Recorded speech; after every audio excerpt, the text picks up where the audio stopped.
Bana, siku ya jana Desemba 26 tuko mwishoni mwa mwaka, mashabiki kwenye upande wa burudani wa mchezo wa ngumi wameshuhudia mpambano mkali kati ya bondia maarufu nchini Tanzania na Afrika Mashariki. Hassan Mwakinyo amekuwa akikipiga katika mashindano tofauti, lakini siku ya jana alikuwa akipambana na bondia kutoka huko nchini Nigeria ambaye anaitwa Stanley Eribo. Kwa hivyo amepata ushindi wa mapema sana kati ya raundi 10 ambazo zilipangwa kuchezwa jana, lakini Hassan Mwakinyo ameibuka na ushindi katika raundi ya pili tu, akamwangusha huyo mpinzani wake. Ushindi aliopata ni wa staili ambayo haijazoeleka kutoka kwa mashabiki wa mchezo huo wa ngumi. Kapata ushindi wa TKO kwenye hiyo raundi ya pili, ambapo wengi wamezoea kushuhudia kwamba mabondia wamekuwa wakipata ushindi kwa KO, kwa maana ya knockout. Sasa ni kuambie kidogo kuhusiana na ushindi ambao aliupata Hassan Mwakinyo kwa siku hiyo ya jana.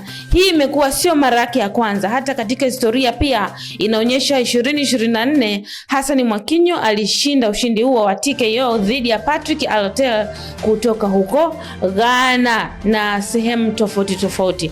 Bwana, kwenye hilo sakata halijaishia hapo. Baada ya ushindi, Hassan Mwakinyo mwenyewe kwenye ukurasa wake wa Instagram huko kunako mitandao ya kijamii amkinukisha kweli, ameandika hapa: binafsi sijaona kuona duniani bondia kalaumiwa kwa kuwa na ngumi kali. Kilichonitambulisha kwenye boxing duniani ni power punch, hivyo sioni kuwa nina jukumu la kumpimia mpinzani wangu kidogo mpaka watu waridhike.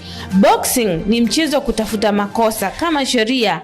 Ikiwa mnaona mpinzani alikuwa dhaifu, je, hao walionekana bora ni nini niliwafanya? Anyway, mimi ni knockout artist punch. Panchi yangu ikiingia sehemu yoyote ya mwili wa mtu atajua tu kuwa kapigwa kweli. Boxers, tunzeni nguvu zenu. Knockout haiji kwa rehema za Mungu, ni kujitunza na adabu ya mazoezi. Igeni mjifunze baada ya kuonyesha chuki za wazi. Yule bondia mwenye rasta anatokwa maneno wakati mechi ya mwisho kapigwa na nasibu. Sasa si ubora wake angeutumia, angeshinda knockout na yeye.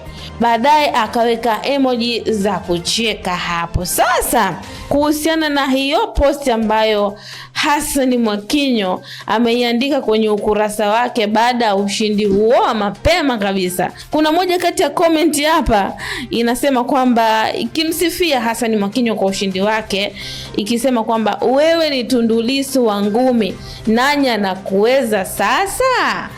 Bana, mtazamaji wa Kawabe Media, endelea kutufuatilia kwenye mitandao yetu ya kijamii na kuhusiana na ushindi huu wa Hassan Mwakinyo, wewe unasemaje kwenye comment yako?